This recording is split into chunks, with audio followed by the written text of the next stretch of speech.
Hi everyone, this is Kishore from ABN PR Science Core. Subject is Marketing, 6th semester for final BCom vocational and general students. Topic is significance of packaging. Packaging యొక్క ప్రాధాన్యత లేకపోతే దాని అవసరం ఏంటి. So before going to that, what is packaging? Packing means the wrapping and crafting of goods before they are transported and stored. Packing అంటే ఒక వస్తువుని దాచడానికి లేదా రవాణా చేయడానికి ముందు మూసి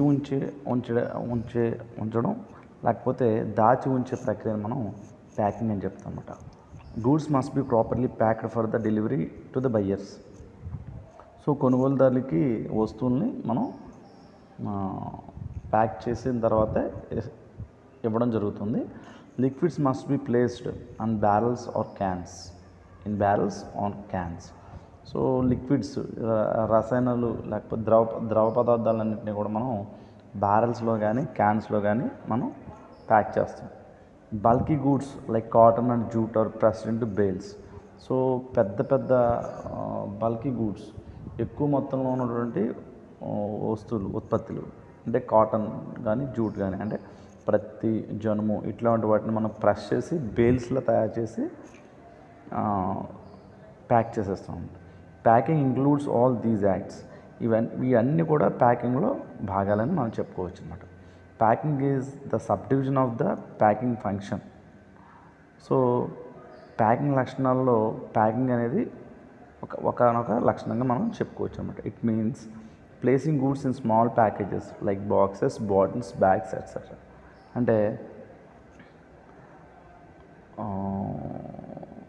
మనం ప్యాక్ చేసేటప్పుడు చాలా చిన్న బాక్సులు గాను, లేకపోతే చిన్న బాటిల్స్ కానీ, చిన్న బ్యాగ్స్లో చాలా చిన్న సైజులో ప్యాక్ చేస్తాం అన్నమాట. వీటన్నింటినీ కలిపి మళ్ళీ ఒక పెద్ద ప్యాకింగ్ అంతా మనం తయారు చేస్తాం. అందుకని ప్యాకేజింగ్లో ప్యాకింగ్ను ఒక ఉపలక్షణంగా మనం చెప్పొచ్చు అన్నమాట. It is concern with preparing goods for the market in convenient sizes to the buyers.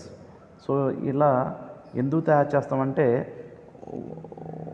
ఎవరైతే వినియోగదారులు, కొనుగోలుదారులు ఉంటారో వారికి కావాల్సినటువంటి సైజుల్లో, వాళ్ళకి ఏదైనా సౌకర్యవంతమైన సైజు ఉంటుందో ఆ సైజులో వాళ్ళు తీసుకెళ్ళడానికి అనువుగా మనం ప్యాకింగ్ ఇలా తయారు చేయడం జరుగుతుందన్నమాట. It also serves as the vehicles by which the brand of a product is carried through to the consumers. So వీటిని ఇలా తయారు చేసిన ప్యాకింగ్ని సో ఆ కంపెనీ యొక్క బ్రాండ్తో ఉన్నటువంటి వెహికల్స్లో మనం పంపించడం జరుగుతుంది అన్నమాట. ఎక్కడికి? కన్జ్యూమర్స్ దగ్గరికి డైరెక్ట్గా పంపించడం జరుగుతుంది, వినియోగదారుల వద్దకి. Packing may be defined as the general group of activities in product planning which involves designing and producing the container or wrapper for a product. మనం సాధారణంగా ప్యాకింగ్ అంటే ఒక గ్రూప్ ఆఫ్ యాక్టివిటీస్ అండి, కొన్ని పనుల సమూహంగా మనం చెప్పొచ్చు అనమాట. సో ప్రోడక్ట్ ప్లానింగ్,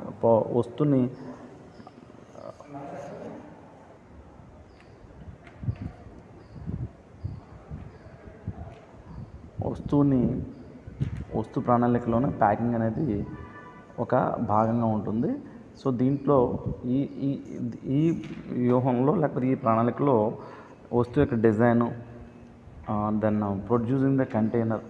సో ఆ డిజైన్కి సంబంధించి ఎటువంటి మనం కంటైనర్స్ని, అంటే ఎటువంటి పెట్టెలను ఉపయోగించాలి, or wrapper for a product, దాన్ని ఏ విధంగా దాచి ఉంచాలి అనేది కూడా, ఇదంతా కూడా ఒక మనకి వస్తువు యొక్క ప్లానింగ్లో ఒక భాగం అన్నమాట. భాగంగానే దీన్ని అన్నింటినీ మనం చేయడం జరుగుతుంది. Reasons for packing or packaging. అసలు దీన్ని చేయడానికి కారణాలు ఏంటి అంటే కనుక, first one, protection from damage. మనకి నష్టం నుంచి రక్షణ కల్పించడం మొదటి కారణం అన్నమాట. Goods must be transported from place of production the place of consumption. So ఖచ్చితంగా వస్తువు మనం ఉత్పత్తి చేసిన చోటు నుండి దాన్ని వినియోగించే చోటుకి ఖచ్చితంగా దాన్ని రవాణా చేయాల్సి ఉంటుంది. It is necessary to protect these goods from any possible damage in transit. So అట్లాంటప్పుడు ఏదైనా ఈ రవాణాలో వచ్చేటటువంటి ఎటువంటి నష్టాన్నైనా తట్టుకునేలా ఈ ప్యాకింగ్ని చేయాల్సిన అవసరం ఉందన్నమాట వస్తువులకి. Next one, protection from evaporation, అంటే ఆవిరవ్వకుండా రక్షణ, ఆవిరైపోకుండా రక్షణ కల్పించాలి. Products like gas may get evaporated if they are not properly packed, right. So గ్యాస్ని మనం పర్ఫెక్ట్గా ప్యాక్ చేయకపోతే అది ఆవిరైపోవడానికి ఛాన్సెస్ ఎక్కువగా ఉంటాయి అన్నమాట. మనం యూజ్ చేసే డియోడ్రెంట్స్ కానీ ఆక్సిజన్స్ కానీ ఇవన్నీ కూడా పర్ఫెక్ట్గా ప్యాక్ చేయాలండి. ఏమాత్రం లీకేజ్ ఉన్నా అది ఆటోమేటిక్గా గాలిలో కలిసిపోతుంది, అంటే ఆవిరైపోతుంది అనమాట. దెన్ ప్రొటెక్షన్ ఫ్రమ్ స్పాయిలేజ్, పాడైపోకుండా రక్షణ కల్పించడం. Some products may get spoiled in transit are storage. కొన్ని వస్తువులు రవాణాలో కానీ లేకపోతే దాచి ఉంచినప్పుడు కానీ పాడైపోయే అవకాశాలు ఎక్కువగా ఉంటాయి. They must be protected from dust and other articles. So వాటిని దుమ్ము ధూళి ఇటువంటి వాటి నుంచి రక్షణ కల్పించాల్సిన అవసరం మన ఈ ప్యాకేజింగ్ ఉంటుందన్నమాట. దెన్ కన్వీనియన్స్ ఆఫ్ కన్జ్యూమర్స్, వినియోగదారుల యొక్క సౌకర్యం. Packing and packaging are more necessary for the preparation of the goods for the market in convenient sizes and units to consumers, used to consumers or customers. So packing అనేది వినియోగదారులకి అవసరమైనటువంటి సైజుల్లో ఈ packing అనేది తయారు చేయాల్సి ఉంటుంది. అలా ఈ విధంగా తయారు చేసినటువంటి ప్యాకింగ్ని వాళ్ళు చాలా సులువుగా ఉపయోగించుకోగలుగుతారు అన్నమాట. సౌకర్యవంతంగా ఉంటుందన్నమాట. నెక్స్ట్ వన్, ప్రివెంట్ సబ్స్టిట్యూషన్, అంటే ప్రత్యామ్నాయాలని అరికట్టడానికి. It helps to identify product and May prevent product satisfaction of competitive goods. పోటీ ఉత్పత్తుల నుంచి వచ్చేటువంటి పోటీని సమర్థవంతంగా ఎదుర్కోవడానికి, సో మన ఈ వస్తువుని కాకుండా వేరే వస్తువుని ప్రత్యామ్నాయంగా తీసుకోకుండా ఇదే వస్తువుని ఖచ్చితంగా సెలెక్ట్ చేసుకునే విధంగా ఈ ప్యాకింగ్ ఉపయోగపడుతుంది అనమాట. నెక్స్ట్ వన్, ప్రోడక్ట్ డిఫరెన్షియేషన్, అంటే వస్తు విభజన. Packing is a way in which a firm can differentiate its products. Packing అనేది సంస్థలో ఉన్నటువంటి వస్తువుని దేనికి దాన్ని విభజించడానికి ఈజీగా సులువుగా లేదా సులభంగా గుర్తించడానికి అవకాశం ఉండే విధంగా ఈ ప్యాకేజ్ అనేది ఉపయోగపడుతుంది అనమాట.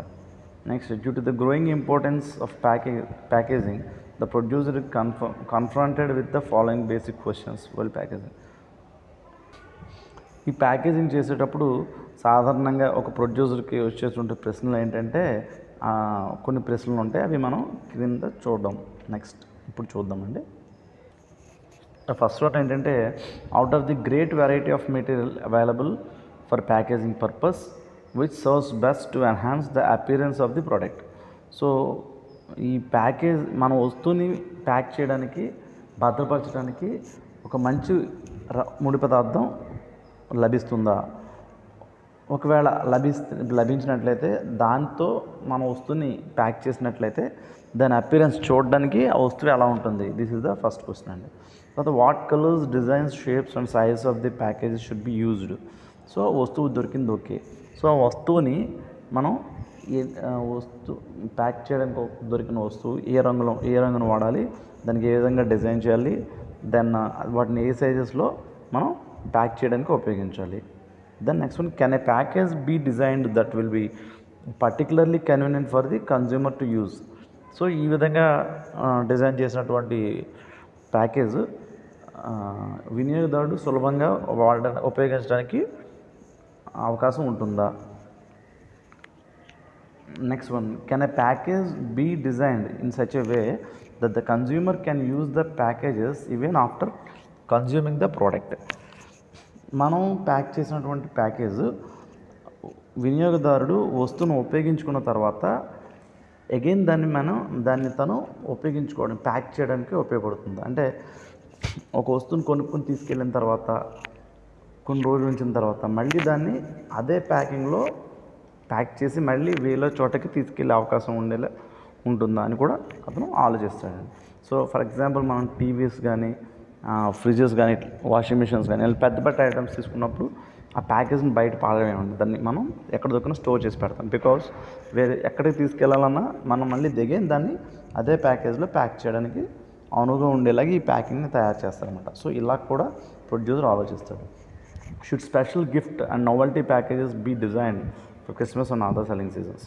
సో ఈ ప్యాకేజ్తో ఫెస్టివ్ సీజన్స్ ఏమన్నా ఉన్నప్పుడు, అంటే మనకి పండగలు వచ్చినప్పుడు ఈ ప్యాకేజ్ని ఉపయోగించి వస్తువుని స్పెషల్గా డిజైన్ చేయడానికి ఏదైనా అవకాశం ఉంటుందా అని చెప్పేసి కూడా ఇతను ఆలోచిస్తాడు.